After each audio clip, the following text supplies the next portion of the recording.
우리가 신약 성경을 이제 처음부터 하나씩 책을 살펴보고 있는데 오늘은 이제 빌립보서의 내용입니다. 빌립보서 짧게 개관을 설명드리자면 빌립보서의 저자는 계속 살펴보고 있습니다만은 누구죠? 사도 바울 선생님. 아직 바울 서신이 계속되고 있어요. 기록 연대는 AD 53년에서 55년 설과 56년에서 58년 설이 있는데 이것은 뭐 자주 말씀드립니다만은 천국에서 확인하는 것으로 하고요.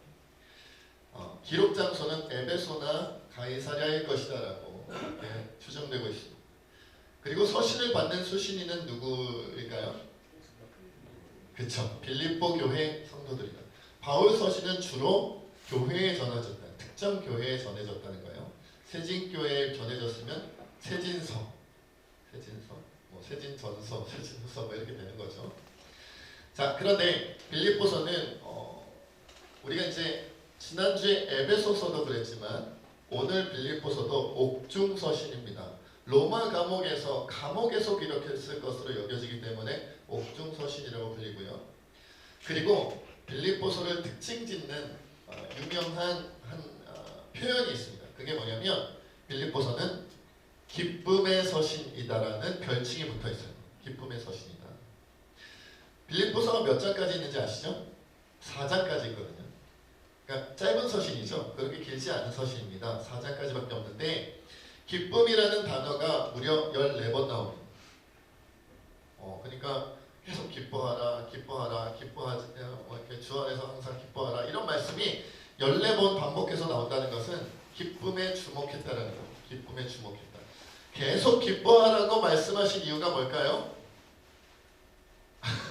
안 기뻐하니까요. 그건 너무 당연한 거 아닙니까? 여러분, 겸손하지 못한 사람에게 계속 겸손하라고 얘기하고, 그죠? 화평하지 못한 사람에게 계속 화평하라고 얘기할 수밖에 없는 것처럼 아마도 빌립보 교회에 무엇이 없었을 것이다? 기쁨이 없었을 것이다. 여러분, 기쁨이 없다고 해서 다른 것도 없던 것은 아닐 수 있어요. 믿음도 있고 소망도 있고 사랑도 있고 겸손도 있고 다 있을 수 있는데 빌립보 교회가 이것도 있고 저것도 있고 요것도 있고 갖춘 게 참 많아. 좋은 교회야. 그런데 뭐가 없다? 결정적으로 기쁨이 없다. 이럴 수 있다는 거죠. 그래서 기쁨을 가지라고 계속해서 사도 바울을 통해 주님이 말씀하신 것이다라는 거죠. 그래서 빌립보서의 주제는 그리스도를 본받는 삶 안에서의 일치와 기쁨입니다. 역시나 주제에도 기쁨이 들어가죠. 그래서 오늘 설교 제목은 주 안에서 항상 기뻐하라는 제목으로 여러분들과 함께 나누려고 해요. 아프리카의 성자로 불리우는 그 슈버이저 박사님 여러분 잘 아시죠? 슈버이저 박사님께서 현대의 크리스천, 현대라고 했지만 지금으로도 꽤 옛날이죠. 몇십 년 전입니다. 오늘은 이제 2023년이니까 그 당시에 크리스천들을 기독교인들을 대상으로 이렇게 말씀을 하셨어요. 아프리카에는 물이 없는 강이 많다. 강인데 물이 없대요. 메말라가지고 아프리카에는 모래 언덕 사이로 겨우 명맥을 유지하며 겨우 조그맣게 흘러가는 강물을 보면 강이라는 이름을 붙이기도 민망할 만큼 초라하고 비참하다. 오늘날 크리스찬들도 물 없는 강처럼 억지로 흘러가는 신앙생활, 메마른 정신, 형식과 전통만 겨우 유지하는 교회를 많이 본다. 벌써 오래전 이야기인데도 슈버이처 박사님께서 당시의 크리스천들, 당시의 교인들을 보고도 물 없는 강 같다. 이렇게 은혜가 없고 믿음이 없고 정말 하나님을 향한 열정도 없고 기쁨도 없는 그런 모습에 물 없는 강과 같이 억지로 흘러가는 신앙생활을 하고 있다라고 표현했단 말이에요. 그리고 여러분들 신은 죽었다라고까지 표현했던 무신론 철학자였던 니체는 원래 독실한 기독교 집안 출신이라고 합니다. 가문 자체가 오래도록 신앙생활을 했던 가문이라는 거예요. 니체가. 그런데 이 니체가 나중에 기독교 신앙을 저버리면서 포기하고 기독교로부터 등을 돌리면서 뭐라고 표현했냐면 이렇게 표현했던 거예요. 내가 예수를 믿을 필요성을 느끼지 않은 이유는 그들의 생활에서 기쁨을 찾지 못하기 때문이다 라고 말합니다. 교회 다니는 사람들 봤는데, 예수 믿는 사람들 봤는데 안 기뻐하더라. 예수님 믿는다면서요. 그런데 왜 기쁨이 없어요? 왜 감사가 없어요? 왜 행복하지 않으세요? 그러니 내가 예수님을 따라갈 필요도, 교회를 다닐 필요도, 기독교를 진리로 받아들일 필요도 느끼지 못한다라는 거예요. 여러분, 우리가 신앙생활을 오래 한 사람들은 기쁨의 중요성을 잘 모릅니다. 역설적이죠. 여러분, 목사가 되려면 기쁨이 충만해야 되죠? 아닙니다. 신학교 졸업하고 신대원 3년 졸업하고 목사고시 합격하고 2년 정도 전인전도서 사역을 훌륭히 마치면 목사 안수를 줄 수 있는 교회에 청빙 받아서 대략 10년 정도 걸립니다. 코스가. 빠짐없이 쭉 가면 4년, 3년, 2년 그리고 이제 그 다음에 목사 안수를 받으니까 10년 정도 걸려요. 학부부터 시작하면. 그러니까 기쁨이 없다고 해서 목사가 못 되는 게 아니에요. 여러분, 선교사가 되려면 기쁨이 없으면 안 되겠죠? 아닙니다. 선교사는 오히려 목사보다도 굳이 목사 안수를 받지 않는 사람들 가운데서도 선교하시는 분들이 있잖아요. 선교사로 가시는 분들이 있죠? 이분들도 역시나 기쁨이 없어도 할 수 있어요. 장로가 되려면 기쁨이 있어야 하는 거죠? 그렇지 않습니다, 여러분. 권사가 이게 다 나오겠네요, 그죠? 서리 집사님까지 뭐 청년들까지 아동부까지 다 나오면 기니까 짧게 중략하여, 여러분 기쁨이 없으면 신앙생활 못하겠죠? 그렇지 않다는 거예요. 신앙생활 할 수 있어요. 근데 문제는 뭐냐? 그것이 진정한 신앙생활이겠느냐? 기쁨이 없는 목사가 진짜 목사 역할을 하고 있는 거겠느냐? 기쁨이 없는 선교사, 기쁨이 없는 장로, 기쁨이 없는 권사, 기쁨이 없는 안수집사, 기쁨이 없는 서리집사, 기쁨이 없는 청년부가 기쁨이 없는 그리스도인이 진짜 그리스도인답게 살고 있겠느냐라고 물어본다면 그것은 아닐 가능성이 크다, 높다라고 말할 수밖에 없죠. 마치 독실한 기독교 집안에서 태어나고 자라났음에도 불구하고 교회 안에서 예수 믿는 사람들에게서 기쁨을 찾지 못하여 내가 예수를 등진다라고 고백했던 니체와 같은 현상이 오늘날 우리의 모습은 아닌가라는 거예요. 여러분, 기쁨은요 신앙인들에게 있어서 매우 필수적이고 반드시 맺어야 할 중요한 열매예요. 있어도 되고 없어도 되는 게 아닙니다. 있을 수도 있고 없을 수도 있는 게 아니고요. 기쁨은 당연히 따라와야 되는 건데 의외로 사실 우리가 신앙생활, 교회생활, 설교나 말씀 가운데서도 기쁨에 대하여 강조하거나 듣는 경우는 많지 않고요. 굉장히 소홀히 다려지고 외면되는 경우를 많이 봐요. 여러분, 믿음 중요하죠?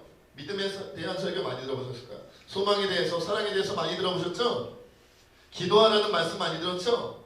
말씀에 그라는 말씀 가운데 거하라는 말씀 많이 들었죠? 근데 기쁨 자체가 주제가 된 설교나 말씀을 들어보신 적 있으십니까? 많지가 않아요. 그래서 여러분들 신실한, 독실한 신앙을 가지고 있다는 분들이 매일 성경을 읽습니다. 매일 성경 읽는 분이 있어요. 그렇죠? 손들라 그러면 서로 눈치 보이니까 손들라고는 얘기 안 할게요. 매일 한 장 이상씩 어저께 교사 수련 때 우리 전사님은 3장 이상 교사를 하려면 3장 이상 읽어야 된다고 말이에요.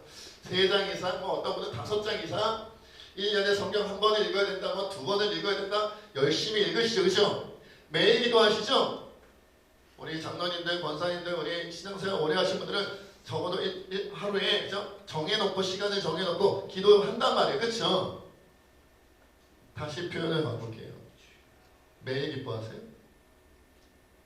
매일 기쁨이 충만하세요? 내가 독실하기 위하여, 하나님을 따르기 위하여 말씀은 매일 읽는데, 기도는 매일 하는데, 봉사도 하는데, 교회 봉사도 하고 전도도 하는데 기쁨을 가져야 될 필요성은 느끼지 못하는 경우가 생각보다 많다. 기쁨을 누리지 못하는 것에 대하여 내 신앙의 심각성을 느끼는, 문제가 심각하다고 느끼지 못하는 경우가 생각보다 많다는 거예요. 그럼 오늘 본문 4절에 보면 이렇게 말씀하고 있죠. 우리 함께 4절 읽겠습니다. 4절입니다. 시작. 주 안에서 항상 기뻐하라. 내가 다시 말하노니 기뻐하라. 반복은 강조죠. 반복은 강조예요. 주 안에서 항상 기뻐하라. 내가 다시 말하노니, 스리슬쩍 지나갈까봐 기뻐하라고 얘기했는데 그냥 슬쩍 지나가고 기억 못하고 중요하지 않게 이렇게 던져버릴까봐 내가 다시 말하노니, 뭐하라? 기뻐하라. 기뻐하라고 주님이 2번이나 강조했다는 거예요. 그런데 이 기뻐하라는 명령, 그러니까 그리스도인은 당연히 기뻐해야 되고, 기뻐하라는 것은 기뻐하면 좋겠다가 아니라 주님의 명령인데, 그런데 전제가 하나 붙어 있어요. 뭐가 붙어 있죠? 4절에 보면 주 안에서. 주 안에서 기뻐. 여러분 자녀들이 어렸을 때 성적이 많이 오르면 기쁘셨죠? 안 기쁘셨어요? 자녀들이 성적이 별로 안 올라오셨나 봐요. 계속 내려갔습니까? 여러분 자녀들이 원하는 좋은 대학이나 좋은 데 회사나 이런 데 취직하면 기쁘셨죠? 별로 없나 봐 경험이. 장사가 잘 되거나 사업이 잘 되거나 막 승진이 잘 되거나 그러면 기쁘셨죠? 여러분의 월급이 그냥 팍팍팍팍 올라가. 1년에 막 100%씩 올라가. 그리고 여러분이 예를 들어서요. 여러분이 땅을 사거나 집을 샀는데 집값이 올라가고 땅값이 올라가네. 기쁘시죠? 기쁘셨죠? 네. 여기 땅 가진 분들 별로 없으세요? 집 가지신 분들, 네, 저 나중에 이름 적을까봐요. 그런 분들한테 잘 보이려고. 여러분, 우리는 기쁠 수 있어요. 기쁠 수 있는 순간들이 인생을 살다 보면 여러 번 있어요. 뭐 나이마다 조금씩 다를 수 있고 남녀의 차이가 있을 수도 있고 하지만 어쨌든 내가 기뻐하는 순간들, 그 기쁨을 가져다주는 내용들이 저마다 다 있단 말이에요. 근데 문제는 뭐냐면 세상에서 기뻐하는 거 말고, 주님 밖에서, 교회 밖에서 기뻐할 수 있는 거 말고, 세상 사람들도 집값 오르면 좋아해요. 기뻐해요. 세상 사람들도 내가 산 땅값 올라가면, 내가 산 복권이 당첨되면 세상 사람들도 좋아해요. 세상 사람들도 성적 오르면 좋아하고, 세상 사람들도 좋은 대학 가면 좋아하고, 세상 사람들도 좋은 데 취직하고 월급 올라가면 다 좋아해요. 그치요? 그거 말고, 그런 거 말고 주님이 어디서? 주님 안에서. 저는 주님 안에서 땅값이 올랐는데요. 에이, 그러지 말고. 저는 주님 안에서 집값이 올랐는데 그런 거 말고요. 주님 안에서만 누릴 수 있는 거예요. 주님 안에서. 그것이 무엇이겠냐는 거예요. 그러면 우리가 기뻐해야 되는데 어떤 기쁨이 주님 안에서 누리는 기쁨이겠느냐는 거죠. 우리 한번 살펴보도록 하겠습니다. 우리가 세 가지로 좀 살펴보려고. 첫째, 하나님의 말씀을 믿는다는 의미가 들어가져 있어요. 주님 안에서 기뻐하라는 것은 하나님의 말씀을 믿으니까 기뻐하라는 거예요. 여러분, 하나님의 말씀을 믿는다는 것은 물론 창세기부터 요한계시록까지 여러 가지 말씀이 있는데, 특별히 조금 더 범위를 좁히면 하나님의 말씀 가운데서도 하나님의 약속을 믿는 거예요. 여러분, 제가 우리 청소년부 청년부 때는 그런 얘기 했는데, 구약은 뭐다? 옛날 언약, 옛날 약속이에요. 올드 테스터먼트. 신약은 새로운 약속, 새로운 언약이다. 약속의 책이에요, 성경은. 약속의 책. 예전 약속, 새로 갱신된 약속, 보험이 갱신되듯이 갱신된 약속, 그것이 성경 말씀이에요. 성경 말씀이 우리에게 가장 큰 의미가 있는 것은 뭐냐면, 하나님이 우리 인간들과 약속하셨는데 그 약속을 우리 하나님은 어떻게 하신다? 반드시 지키신다. 반드시 지키신다. 그러니까 여러분, 여기 있는 66권의 모든 내용들이 뭐냐면 하나님께서 우리와 맺은 약속의 내용들이 들어가 있는데, 그 내용이 무엇인지 상세히 알려주는 내용이에요. 무슨 약속을 하셨고 그 약속을 주님은 지키신다, 안 지키신다? 50%? 70%? 90%? 아니 100%다. 그러면 내가 말씀을 많이 알면 많이 알수록 주님이 내게 어떤 약속을 지켜주실지를 더 많이 알게 되는 거예요. 우리 주님이 만약에 우리와 약속한 게 한 1000가지라고 칩시다. 예를 들어서 1000가지 약속을 우리와 맺어주셔서, 첫 번째로 내가 너희가 나와 함께 약속을 맺어 내가 너희에게 이렇게 이루어줄 것이다. 두 번째 이렇게 이루어주실 것이다. 세 번째 이런 것을 주실 것이다. 이게 1000가지라고 쳐봐요. 그런데 이 1000가지 약속 가운데 내가 기억하는 게 하나밖에 없어. 그러면 나는 평생 몇 가지를 붙잡고 살아가는 거예요? 한 가지. 어떤 사람은 말씀을 조금 더 알아요. 그래서 나는 10가지 성경 말씀을 기억하네요. 그러면 평생 신앙생활하면서 평생 살아가면서 몇 가지 약속 붙잡고 살아가는 거예요? 10가지죠. 어떤 사람은 말씀을 너무 사모하여 우리 하나님을 너무 믿고 우리가 너무 믿는다는 표현이 이상하네요. 아주 많이 믿고 굳건하게 믿고 하나님을 많이 믿다 보니까 말씀에 기록된 것을 너무나도 사모하고 그래서 말씀을 기억하고 기억하다 보니까 주님이 1000가지 약속을 우리에게 주신 것 가운데 900가지를 기억하네요. 그러면 이 사람은 몇 가지 약속을 붙잡고 신앙생활하고 살아가는 거겠어요? 900가지요. 여러분 생각해 봅시다. 한 가지, 두 가지 약속 붙잡고 살아가는 사람과 900가지 약속을 붙잡고 살아가는 사람 어느 쪽이 더 신나겠어요? 여기 산수를 잘 900 빼기 2는 800 아무튼 여러분 10가지 붙잡고 사는 사람과 1000가지 붙잡고 사는 사람은 누가 더 힘차게 살아갈 수 있겠어요? 역경과 아픔과 상처가 오더라도 누가 일어날 가능성이 높겠어요?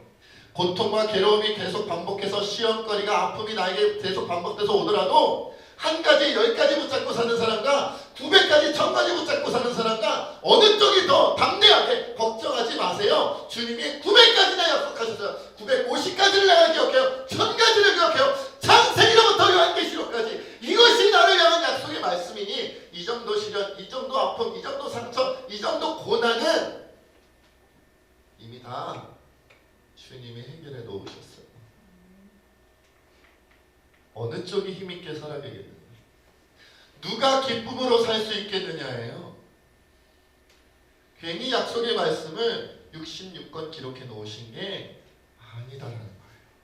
여러분, 예수 믿는다고 해서 고난이 안 오는 거 아니잖아요. 예수 믿는다고 해서 고통이 안 오는 게 아니에요. 오히려 예수님께서 말씀하신 것처럼 예수님을 믿기 때문에 세상 사람들 혹은 형식적으로 교회 다니는 사람들이 그들은 겪지 않는 예수님을 믿기 때문에 오는 고난도 있어요. 예수님을 믿기 때문에 세상이 우리를 미워한다 그러잖아요. 그래서 원래 예수님 안 믿었으면 오지 않았을 아픔과 상처가 오기도 해요. 너무 열심히 믿으면 여러분 그것 때문에 고난이 플러스 돼서 온다니까요. 예수님은 인간들을 사랑하셨어요. 인간들을 사랑하지 않았으면 십자가로 가시지도 않았어요. 십자가 고통 안 당하셨을 거예요. 우리 아버지 하나님 인간들을 사랑하시지 않았다면, 죄인들을 사랑하시지 않았다면 자기 하나밖에 없는 독생자 자기 아들 예수 그리스도를 십자가로 보내시지도 않으셨을 거예요. 여러분도 하나님 사랑하지 않고 하나님 믿지 않으면요, 굳이 교회 나와서 당해야 되는 여러 가지 아픔과 상처 당하지 않으셔도 돼요. 그런데 대신에 그러면 약속도 포기하셔야 돼요. 하나님이 여러분과 맺은 약속도 포기하셔야 돼요. 저는 하나님과 맺은 약속을 매일 읽으면서 확인하고 요것도 나와 약속 맞으셨어. 요것도 지켜주시기로 하셨어. 이것도 나에게 이루어주신다고 했어. 이것도 나에게 붙잡아 주신다고 했어. 그러니 저는 하나님 못 나요.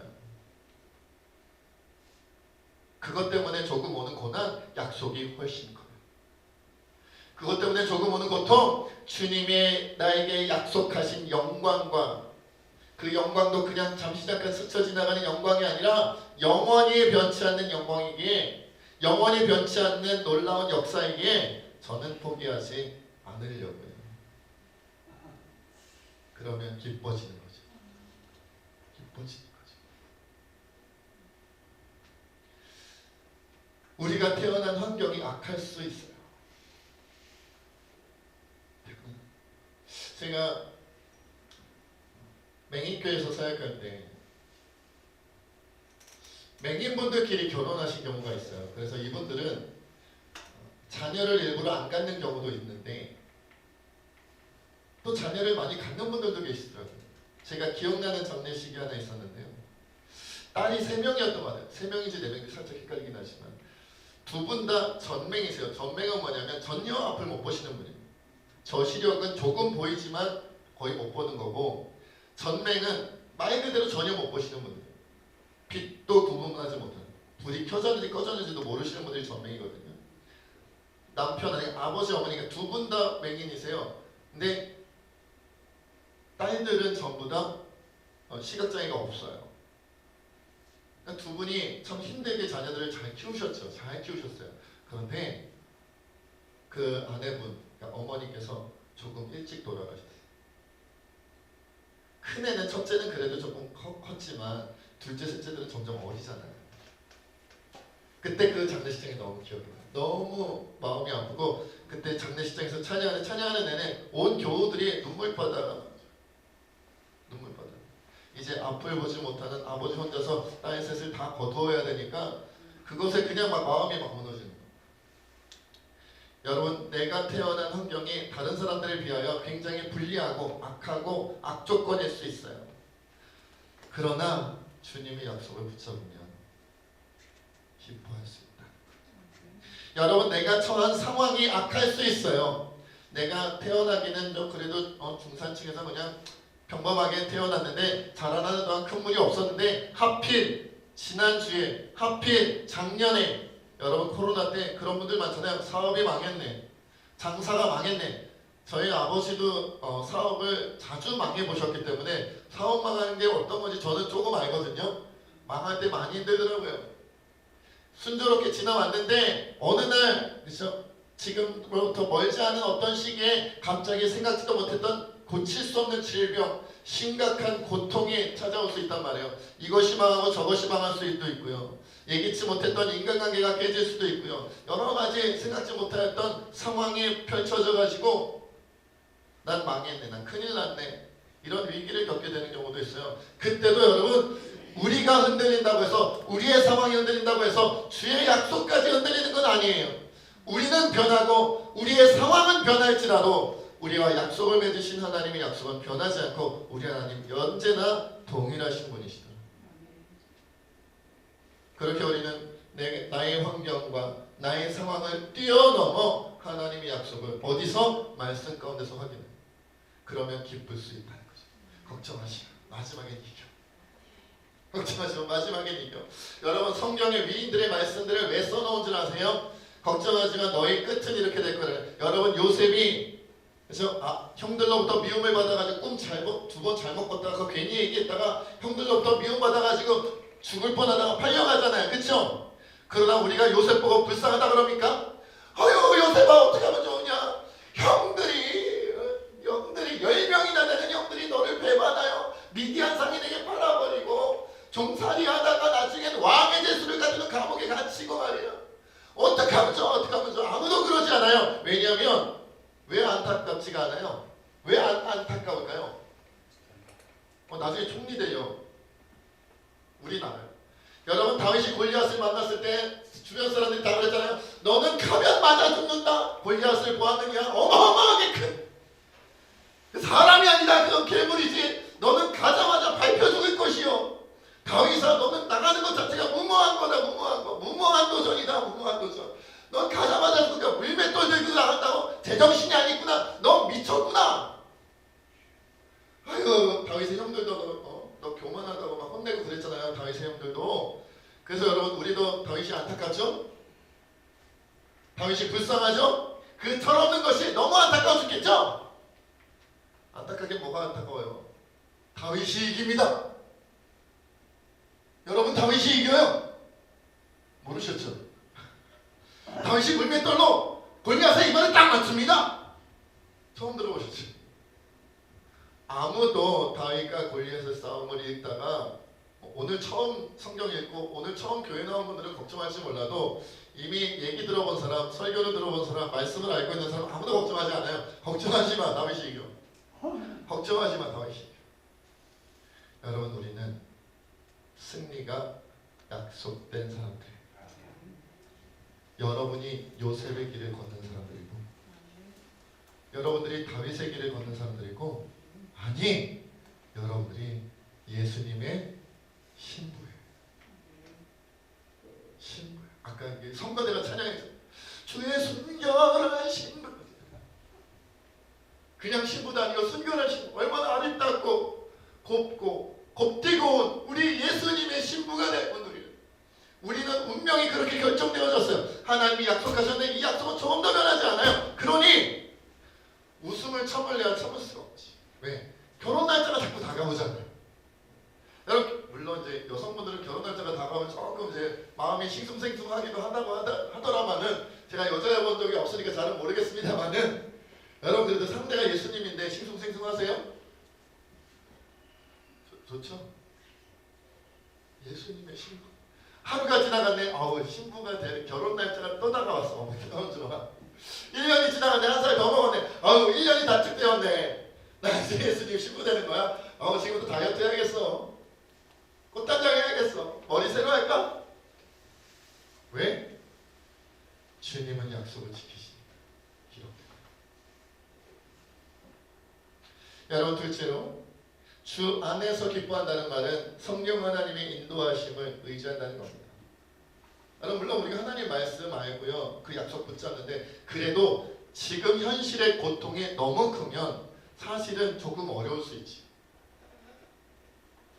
아 그래 내가 말씀 붙잡아. 맞아 내가 약속 붙잡아. 그렇지만 현실의 고통이 너무 크면 그럼에도 불구하고 살짝 기쁨을 잃어버릴 수가 있어요. 얼마 전에 제가 예전에 집 나르는 일을 하다가 그 쇠붙이에 제 손가락을 뻥 쪘어요. 뻥 쪄가지고 장갑을 끼고 있었는데 순간 어떤 느낌이 들었냐면 찢어진 거 아니죠? 너무 아파. 아야! 순간 저 속에서부터 막 화가 나오더라고요. 아이! 왜? 너무 아프니까 뭐 하나님 생각이 안 나더라고요. 순간 고통이 빡 오니까요. 하나님 생각 안 나고 예수님의 십자가 생각 안 나고요. 그죠? 천군 천사들의 찬양과 성경 말씀의 약속과 이런 거 하나도 생각 안 나고 뭐만 생각나요? 아파 죽겠네. 아파 죽겠네. 장갑을 뻗 벗어봤더니 다행히 찢어지지는 않고 피멍만 들어 피멍만. 근데 얼얼하더라고. 그 시큰시큰한 거 있잖아요 여러분. 잘 모르세요? 한번 쇠붙이 한번 돌이든 쇠붙이 한번 쪄보세요. 피멍이 들도록. 그러면 경험해 보실 수 있을 거예요. 제가 어땠는지. 시큰해. 그 내내 그죠? 계속 손가락을 이렇게 들고 이렇게 있는데 그죠? 잠잠해질 때까지 기쁨을 회복하기가 쉽지 않더라고요. 우리도 그럴 때가 있잖아요. 하나님 말씀 알아요. 하나님 약속 알아요. 분명히 얼마나 놀랍게 역사해 주신지 알아요. 그런데 순간의 아픔과 순간의 상처와 순간의 고통이 너무 크면 힘들 수 있어요. 그 기쁨을 유지하기가 어려울 수 있어요. 그때 우리가 의지할 수 있는 분이 있어요. 나 혼자라면 얼마나 억울하고 나 혼자라면 얼마나 외롭고 나 혼자면 얼마나 고독해요. 나 아파 죽겠는데 여러분 그렇잖아요. 사람이 아플 때 제일 힘든 게 뭐예요? 나 혼자서 아플 때 힘들잖아요. 아무도 내 곁에 없어요. 막 열이 펄펄 나고 막 쓰러질 것 같고 그냥 속이 넘어오는 것 같고 막 여기저기 아파가지고 막 몸이 부서질 것 같은데 하소연할 사람이 없네. 가족들이 지금 다 나가서 일을 하러 나갔다든지 주변에 아무도 없다든지 나 혼자 홀로 끙끙대고 있으면 그게 얼마나 처량하고 힘들어요. 그런데 여러분 우리는 혼자인 적이 있어요 없어요? 예수 믿기 전에는 혼자인 적이 있을 수 있는데요. 예수 믿고 난 다음부터는 성령님이 쫙 오셨기 때문에 그 다음부터는 혼자 있을래야 있을 수가 없어요. 예수님은 우리가 등 떠밀어도 안 나가세요. 성령님은 우리가 등 떠밀어도 안 나가세요. 주님 계세요? 당연히 계세요. 주님 들으세요? 듣고 계세요. 저 아파요! 알고 있다. 저 너무 아파요! 알고 있다. 네가 얼마나 아픈지 나도 그 마음에 공감하고 싶어서 예수님께서 십자가의 고통을 미리 당하셨다. 저 손가락 아파요. 알고 있다. 저 마음이 아파요. 알고 있다. 제가 넘어지고 쓰러질 것만 같아요. 알고 있단다. 아들아, 딸아, 내가 알고 있다. 너 홀로 고통에 몸부림치며 쓰러져서 일어나지 못할까봐 외로워하고 고독하다가 스스로 쓸쓸히 혼자 그 고통에 몸부림칠까봐 아무데도 하소연할 수 없어 그 마음이 무너질까봐 내가 너를 대신하여 먼저 십자가의 고통으로 죽음의 고통으로 못 박히는 고통으로 가시면류관의 고통으로 내가 먼저 고통을 당해보았노라. 내가 너의 아픔을 안다. 내가 너의 고통을 안다. 내가 너를 안아줄게. 아직 고통이 가시지 않았지? 내가 함께 아파하마. 나에게 하소연해라. 나에게 토로해라, 나에게 울부짖어라, 내가 다 들어주고 다 풀어줄게. 그러면요, 아픈데 기뻐요. 아직 고통스러운데 감사해요. 아직 몸이 떨리고 마음이 떨리는데 행복해요. 주님이 나를 홀로 버려두지 않으시고 지금도 나와 함께 하시는구나 알게 되었습니다. 여러분, 우리는 기쁨을 누려도 되고 안 누려도 되는 사람들이 아니다. 반드시 누려야 하는 존재이기에 성령님이 우리와 함께 하신다. 마지막 세 번째로, 그러나 아직 말씀을 잘 모르고 아니면 시험에 들어 말씀을 붙잡지 못하고, 아직 주님을 잘 모르거나 시험에 들어 성령님을 의지하지 못하고 자꾸만 쓰러져가는, 넘어져가는 연약한 지체가 교회 안에 있을 수 있어요? 그럴 수 있어요. 목사도 넘어질 때가 있고요, 선교사님들도, 장로님들도, 권사님들도, 오래 신앙생활한 분들도 때로는 시험당하고 때로는 힘들고 어려움에 지쳐 넘어질 수 있어요. 그때 주님이 말씀하시는 거예요. 내가 그들을 위하여 너희를 몸으로 엮어 놓았노라. 너희가 교회로 존재하는 이유, 교회를 몸으로 엮어 놓은 이유, 한 사람 한 사람 따로따로인데 여러 사람의 연합체가 아니라 그리스도의 몸을 이루는 한 몸으로 각각의 지체로 너희를 연결시켜 주신 이유, 쓰러졌을 때 옆 사람 때문에 일어나도록, 넘어졌을 때 옆 사람이 일으켜 주도록. 그렇습니다.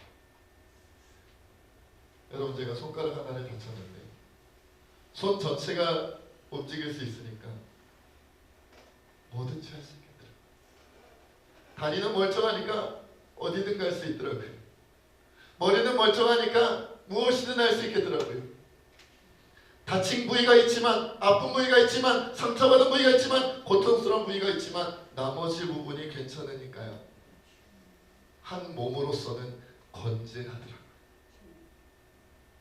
내가 너희를 위하여 너희를 한 몸으로 엮어 놓았노라.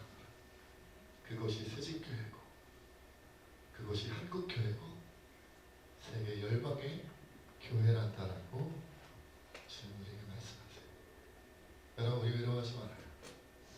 하나님 약속해 주셨고요, 지키실 거고요, 성령님 우리와 언제나 항상 함께 하시고요, 성령님을 주님으로 모시고 살고 있는 우리가 한 몸을 이루었잖아요. 기쁨이 나오지 않는 그 순간 우리 옆 사람 웃겨줘요. 우리 옆 사람 웃게 해줘요. 우리 옆 사람 일으켜줘요. 주님이 함께 웃으실 거예요. 우리 시간 함께 하는 걸 기도하며 나갔으면 좋겠습니다.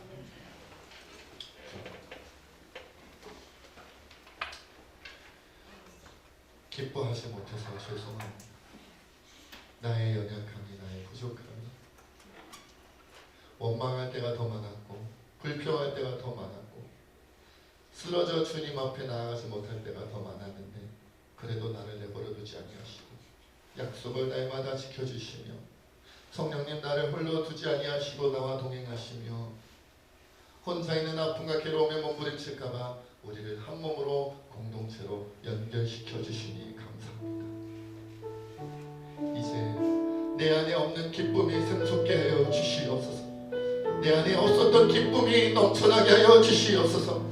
비록 세상의 상황과 환경은 나를 힘들게 하고 악하고 억울하다 할지라도 주님이 공급하시는 힘으로 말미암아 기쁨이 넘쳐나게 하여 주시옵소서. 우리 함께 고백하며 기도하겠습니다. 아버지 하나님, 우리의 마음이 무너집니다.